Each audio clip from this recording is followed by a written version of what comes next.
అనేక తాళపత్ర గ్రంథాలు మా వద్ద పొందుపరిచాం. ఆధునిక పద్ధతిని అనుసరించడం కోసం అనేక గ్రంథాలను మేము విశ్లేషించి మా అనుభవాలు మాత్రమే మేము ముందుకు తీసుకురావడం జరిగింది. ఈరోజు విషయానికి వస్తే చాలామంది చిన్న బిడ్డల నుంచి పెద్దవాళ్ళ వరకు ఫిడ్స్ అని మహమ్మారి వ్యాధితో బాధపడుతున్నారు. ఒక ఇంట్లో ఒకరికి ఫిడ్స్ వచ్చిందంటే ఆ ఇంటి విల్లాలు మొత్తం కూడా ఇలా ఇంట్లో ఉన్నటువంటి ఫ్యామిలీ మెంబర్స్ అంతా కూడా ఇబ్బంది పడి బాధపడుతూ ఉంటారు. కొంతమందికి మనస్థిమితి లేకుండా వెళ్ళిపోతూ కూడా ఉంటారు. కొంతమందికి ఇది అమావాస్యల్లో కానీ పౌర్ణమాల్లో కానీ వస్తూ ఉంటుంది. గ్రహ ఫిడ్స్ అని కూడా కొంతమంది చెప్తూ ఉంటారు. అది మా పూర్వీకులు మాకు అందజేసినటువంటి గొప్ప విషయము. ఫిడ్స్ అనేక రకాలు ఉన్నాయి. అయితే కొంతమందికి యాండ్ల తరబడి కూడా ఈ ఫిడ్స్ వస్తూ ఉంటుంది. ఇటువంటి వాళ్ళకు చక్కగా పథ్యము చెప్తాను, అదేవిధంగా వైద్యము చెప్తా. కొత్తగా వచ్చి ఇప్పుడు పడిపోయిన వాళ్ళకు వీళ్ళకు పిప్పెంట, కుప్పెంట అంటారు, పిప్పెంట అంటారు, మురుకుంద ఆకు అని కూడా అంటారు కొన్ని ప్రాంతాలలో. ఇది తీసుకొని వచ్చి ఒంటి వెల్లుళ్ళపాయ, చూడు ఒంటిగా ఉన్నట్టు వెల్లుల్లిపాయ అయితే చాలా శ్రేష్టము. లేదు ఎమర్జెన్సీకి ఏదైనా కావాలంటే వెల్లుల్లి పాయని తీసుకొని, అదేవిధంగా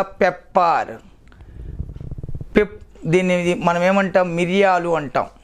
ఈ మిరియాలను చక్కగా ఒక 5 మిరియాలు చేర్చి ఈ పిప్పెంట్లో బాగా నూరి ఈ ఆకును మాత్రమే పూర్తిగా ఇలా తీసుకొని చక్కగా ఈ యొక్క మిరియాలు అదేవిధంగా వెల్లుల్లిపాయి చక్కగా నూరి కళ్ళంలో ఇలా వేసి, చూడండి ఇక్కడ వేస్తున్నాం.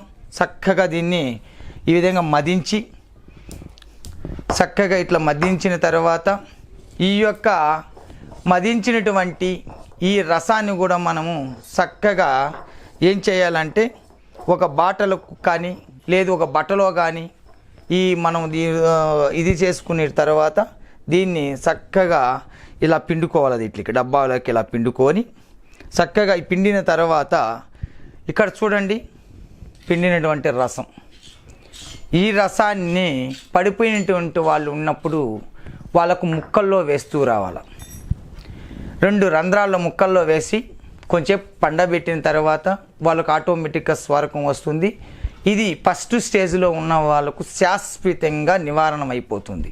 దీంతోపాటు ఇది నరాల ద్రౌబల్యం వల్ల వచ్చింది, రక్తం బ్లడ్ గడ్డ కట్టిందని కూడా ఆపరేషన్లు చేస్తుంటారు. ఎటువంటి ఆపరేషన్లు అవసరం లేదు, ఇది గుర్తెట్టుకోండి. కేవలం ఈ ఆపరేషన్ అనేది ఎక్కడికో దారి తీస్తుంది. దయచేసి ఆపరేషన్లకు పోకండి. ఆపరేషన్లు పోయిన వాళ్ళకు గ్యారెంటీ కూడా ఉండదు జీవితంలో మళ్ళీ.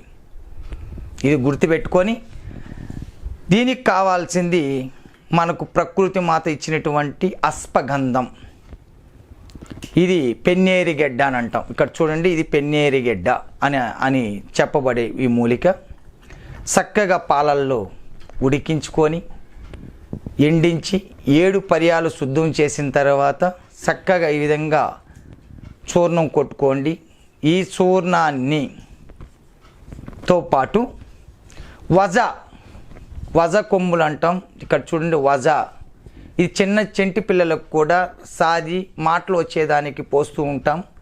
దీన్ని కూడా మనము చక్కగా ఏం చేయాలంటే పొడి కొట్టుకోండి. ఈ విధంగా వజ పొడి, ఈ వజ పొడిని చక్కగా పొడి కొట్టుకొని ఎండించి దంచి జల్లించినటువంటి పొడి వజ కొమ్ముల యొక్క చూర్ణము చక్కగా 50 గ్రాములు తీసుకోండి. ఈ 2 కూడా చక్కగా 2 బాగా మిక్స్ చేసి దీన్ని 3 గ్రాములంత మోతాదుగా తేనెలు స్వచ్ఛమైన తేనెగా ఉండాలా. ఈ రోడ్ల పైన అమ్మేదో కానీ లేదంటే షాపుల్లో నుంచి తెచ్చేది రిజల్ట్లు రావు. కొండ ప్రాంతాల్లో మీ కంటారా మీరే తీసుకునేటువంటిది మాత్రమే యూజ్ చేసినట్లయితే సత్ఫలితం పొందుతారు, లేదంటే లేదు.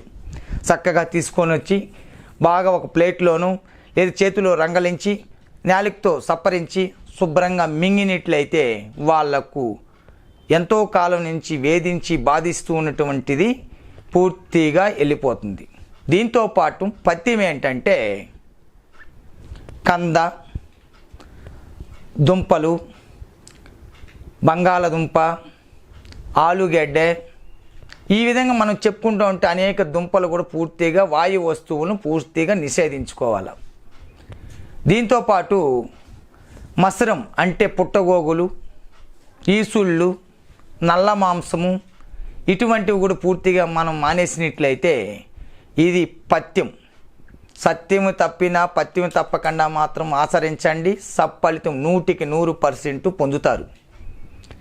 మా వద్ద ఇవే కాకుండా గోరోజనము, కస్తూరి, పెద్ద మాను చెక్క యొక్క రసంలో బాగా దంచి రసం కూడా తాపించినట్లయితే దాంతో కూడా పూర్తిగా వెళ్ళిపోతుంది. దీంట్లో కొన్ని భస్మాలు, దీనికి మనం చక్కగా శిలాజిత్తు భస్మం కానీ, మణిశిల భస్మం వచ్చి చాలా శ్రేష్టము, మండోర భస్మము, ఇటువంటి భస్మాలు చేర్చుకొని చక్కగా తీసుకుంటూ వచ్చారంటే దానివల్ల పోతుంది.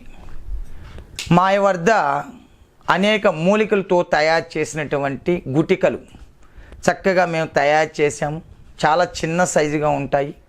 అవి వేసుకొని చక్కగా వాళ్ళు పథ్యం ఏంటంటే పప్పు పైన తేటను మాత్రమే భుజించుతూ వచ్చారంటే ఎంతో కాలం నుంచి దీర్ఘరోగంగా వేధించి బాధిస్తున్నటువంటిది చాలా కాలం నుంచి ఉన్న వాళ్ళకైతే ఒక మండలం నుంచి కనీసం 3 మండలాలు ఇది వాడాల్సి ఉంటుంది.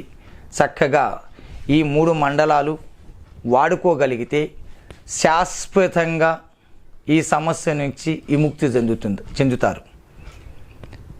ఇటువంటి కానుకను మా వాహిని వాళ్ళు అందించిన దానికి సబ్స్క్రైబ్ అవ్వండి, మరి వీడియోని షేర్ చేయండి. ఇటువంటివి మీరు మళ్ళీ పొందాలంటే ఒక లైక్ కొట్టి మమ్మల్ని సపోర్ట్ చేసినట్లయితే మరిన్ని వీడియోలు కూడా మేము అప్లోడ్ చేస్తూ ఉంటాం. మరి ఇటువంటి విషయాలు మళ్ళీ మీరు ముందు తెలుసుకోవాలనుకునే వాళ్ళు మా యొక్క ఛానల్ ఆరోగ్య ఛానల్ అని ఉంది, దాన్ని కూడా వీక్షించండి. అనేక విషయాలు కూడా దాంట్లో పొందుపరిచాము. ఇవన్నీ తెలుసుకొని చక్కగా మీ యొక్క పర్యవేక్షణలో ఉన్నటువంటి బిడ్డను ఖచ్చితంగా కాపాడుకుంటే మరింత మంచిదని ఒకసారి తెలియచేస్తూ సెలవు తీసుకుంటున్నాను. సర్వే జనం సుఖినో భవంతు. నమస్తే. వీడియో కనుక మీకు నచ్చినట్లయితే లైక్ చేయండి, షేర్ చేయండి. మరిన్ని వీడియోస్ కోసం మా ఛానల్ని సబ్స్క్రైబ్ చేయండి. మీ అభిప్రాయాలు మాకు కామెంట్స్ రూపంలో చెప్పండి. మరిన్ని వీడియోస్ కోసం మా ఛానల్ని సబ్స్క్రైబ్ చేయండి.